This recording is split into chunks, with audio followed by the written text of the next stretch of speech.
Karibu sana kwa histoire yetu ya leo. Leo tunaenda mupei banaita Koweït. Bana Koweït. Personnage yetu tukaanza deux personnages. Wa kwanza Zahid ni mwanaume alikuwa na maisha ya 30. Wa pili anaitwa Nasra wale wanamke wa kujitandia walikuwa Waislamu. Koweït ni pays musulman. Alors Nasra alikuwa mwa 19 à 20 ans.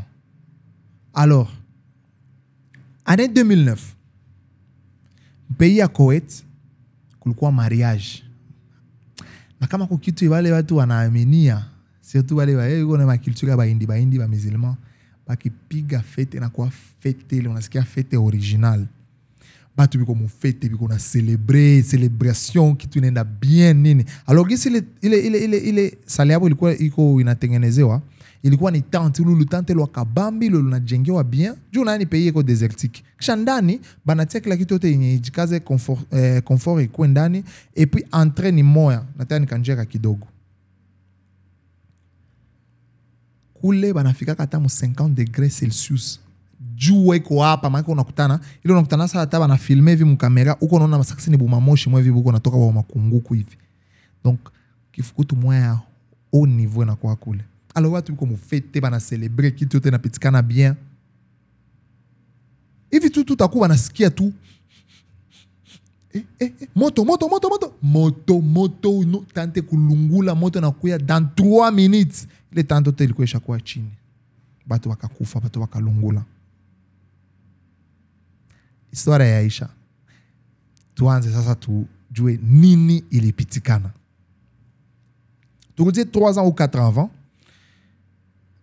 No, personnage yetu mwanaume na mwanamke Nasra banakutanana. Alors, ça banakutanana inafikia ile age mwanaume anatawa banamwambia, unaona vile wao wanakuwa kata bana ba organize le mariage. No, ule unaona ule ndio atakoa, ule ndio ataka bibi yako nini. Bakakia bakaoana. Sawa lioana, mariage ya bien, vitu vyote vinapitikana bien.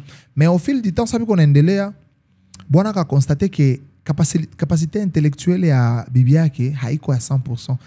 Kuko ma déficience. Unaona kitu tunakuwa tu na mtu mmoja unakutana ke huyu kwa visi mwevi kikanakosa mkichwa ni bibi yake atafanya nini?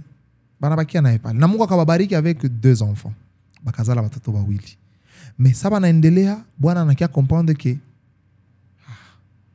watoto wawili nao biko na buma malformation cérébrale. Batoto abiko wala tu naona batoto normal. Batoto nao biko na buma problème mentaux. Aïe. Akasema ini nini? Bibi alikuwa bibi wa kuikala kwa nyumba.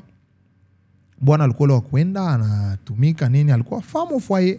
Anangoya tu pale anatengeneza batoto mais unajua sio kala na batoto benye biko na ile ma problème ile ma malformation. Inakuwa kasa moya na wewe peke inakupatia inakuwa inakula énergie yako yote. Alors il y a beaucoup de choses qui se passent dans toi. Mais bwana selon ça aliangalia bila akasema lakini kama vitu biko hivi si hata mpari foot vinakuwa kama unaona match kwa hivi unaweza sheta hii na unasheta na hii unaangalia hii kama itaanguka hii na récupérer. Mimi naona solution. Kwa sefoni wa bibi wa pili. Na akakuwa sérieux mwa ile idée, akakuya un bon jour akamwambia bibi yake, "Mie nisho na solution yenyewe uko na besoin. Mimi naona siwezi endelea naona uko nateseka, acha nikutafutie msaidizi. Mimi nataoa bwana mke wa pili, nimulete na tuangalie kisi tutasaidiana." Mwanamke hakukua hata d'accord na ile idea, akasema akamwangalia tu akasema angalia upumbafu. Maana niko nateseka hivi yote na napitikana hii napitia hivi yote na watoto yake. Yeye anaona ni raha yake personnel, anataniletea mwanamke mwingine mbanda. Bwana kamuuliza unaona una mwanamke kisa anakuwa sama abaji exprime yake. Aisha sikile colère na kila kitu akamwambia tu ni sawa kama vile ngesha decide ni sawa tu. Bwana nataka akasema fair enjoy ndoa. Alienda kaangalia kulikuwa kana system ya mwavi kule unaweza kuya unabambia no niko na besoin mwanamke wa hivi mweko na hivi nini banaangalia kisi batapatia mwingine partenaire mtakosa kisi mna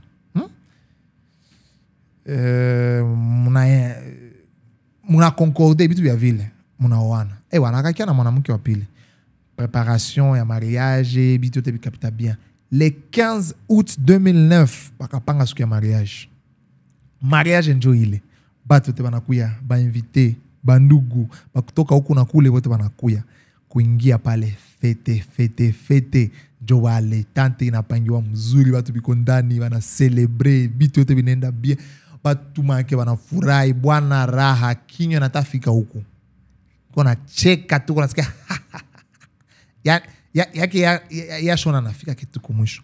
Kumbi Nasra kwa naikala konjo mumesha iko naangalia, nasema aliangalia tu saa yenye batu tebiko ile saa biko mafete kabisa, bashanza danser, batu tebiko bien. Akatoka nje ya tante, kutoka nje akaenda kwa alikuwa alishaweka bidon ya 20 litres.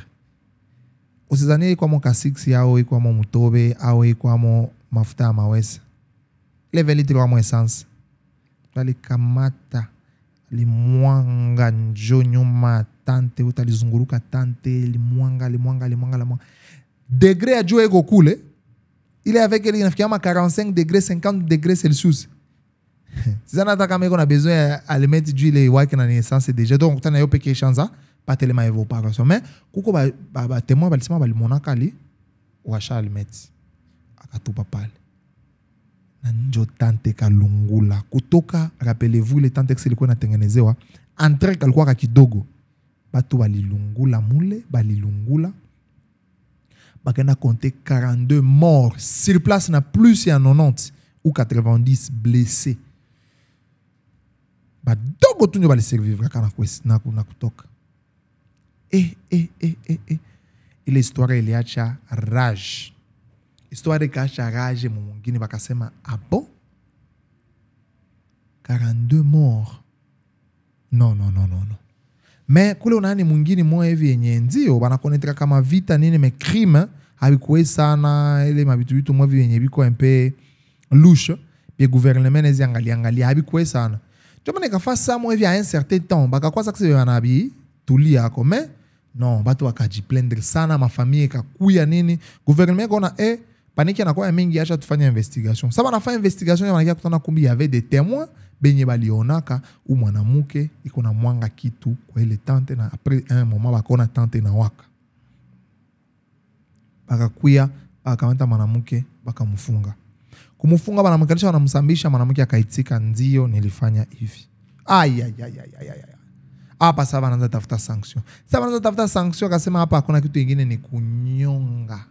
Il faut tout pendaison mwanamke akufe. Sasa alisikia vile akasema ya mkuye. Mimi nilibambia keminyo nilibaua na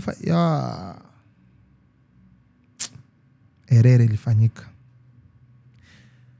Mimi sikukuwa na mwanga karibira. Mimi nilienda katu, sikuwa napenda mariage, nikaenda nikalomba conseil kwa mfumu alinipatiaka tu dawa yenye nda mwanga, na ni mwange na niko na evoke, na niko na sema vitu. Batu wakasema, hata wale kwa mzungu akambia, "Ontatuona kabisa shia hatuna akili." Kuna na evoke au kuna na mwanga vitu njo mpaka alimeti. Shana bi utatupia yako biwake. Na watu wanasema bali kuona. Hapana, wananisemea bongo ni, wakasema mboi kala basi. Après pale, ma investigation ikiendelea kunafanyika, makusamba ikafanyika, na kule kwapo kuna kuwaka un temps yenye kama uko na problème tellement que ni pays yenye inatembea na bila ya macoran, biko na madesturizabo na culture yabo, unaweza kuko mu crime mwa mu problème mwa ya danger, famille banasikilizana, banakuya famille yote banakuya, hata ba mingi vile banakia comme une délégation, banaikala kukia lomba pardon à ta faveur. Ule mwanamke alikala mula ta familia umoya kukuyaka, ata umoya juu baangalia hata basi kama wanaweza revoir dossier yake, alikutana ipeke pale. Alors kwa kia ba avocat volontaire bakakuya. Après un temps bale bakikala bakasema si tupime angalia kwanza, tukisema ke huyu iko na mimba abezi pandre mtu mweko na mimba, parce que yeye alifanya makosa, mtoto ana kosa. Bakia kamuza paka zako unaweza kuko na mimba, akasema ndio niko na mimba. Bakasema kama uko na mimba sasa hii dossier inapita. Bakaenda tena bakafuatilia dossier. Sasa na ilibeba bakasema kani vile ni sawa, tumfanyishe test tuangalie kisa kupitisha tena dossier yake ikuwe review. Bana wamfanyisha test, wanakutana ana mimba.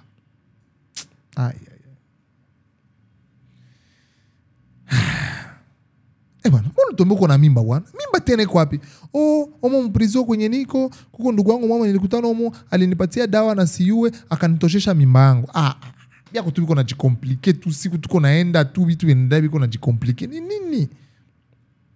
Bwana, balenda mwa dossier kutokea 2009 mpaka 2017 ikafika bakasema wana trop c'est trop, tunafikia kumwisho na avec ma preuve na kila kitu tusha recueillir, mwanamke akakuwa déclaré akuwe exécuté par pendaison, peine de mort.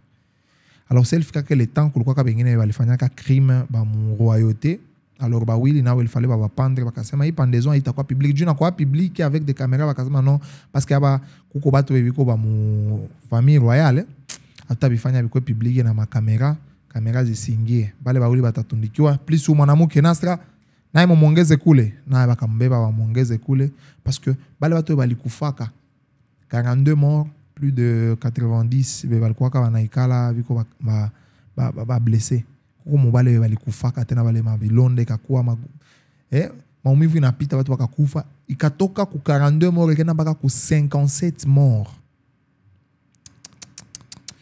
Nasra naye bakampitisha naye bende mtundike. Historia inasemekana ile siku Nasra alikuwa kuna tetemeka, alilia, mais hakuna ya kufanya, bakamtundika na historia yake keshia pale. Donc kama tunafikia hapa, hii ni historia yenye mtu angeampeshe depuis bien avant ile satu bwana anakuya na kia sema bwana hivi na hivi, wewe uongee useme no mistake hivi na hivi na hivi na hivi visifanyike, mais yeye akadecide tu kunyamanza na kuangalia akasema unaniona duru, ngwanda kuonesha. Ona sasa ngwanda kuonesha kwenye naibi na muonesha. Historia yetu alioneshia pale. Merci sana kwa wote wiko nafuata. Merci kwa balisha aimer. Merci kwa balisha jiabone. Na msisahau kupartager sana ima historia yetu iende partout. Tubebe habari partout. Tupate plus de vues, plus d'abonnés na tutashukuru sana. Merci beaucoup à notre maison de production NF Studio et notre CD à belle image, notre CD à production à qualité. Merci beaucoup à Benz Chibashimba, mwenye ko nyuma ya caméra.